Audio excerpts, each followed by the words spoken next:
तर मित्रांनो, आपल्या भावाला प्यायचा होता चहा. मग काय, बसलो बसमध्ये बसल्यानंतर तिकीट वगैरे काढलं. डायरेक्ट फिनिक्स मार्केट सिटीमध्येच ते गेल्यानंतर चेक वगैरे केलं.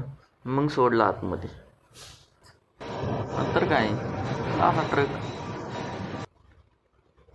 पुढे गेल्यानंतर वाईज फोटो बिटो काढले.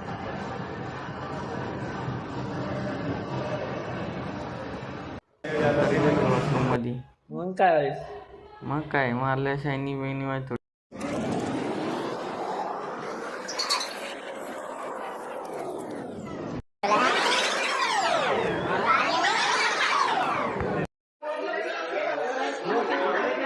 एक नंबर टाकून असेच आमचे व्हिडिओ बघण्यासाठी आमच्या चॅनलला लाईक करा, सबस्क्राईब करा.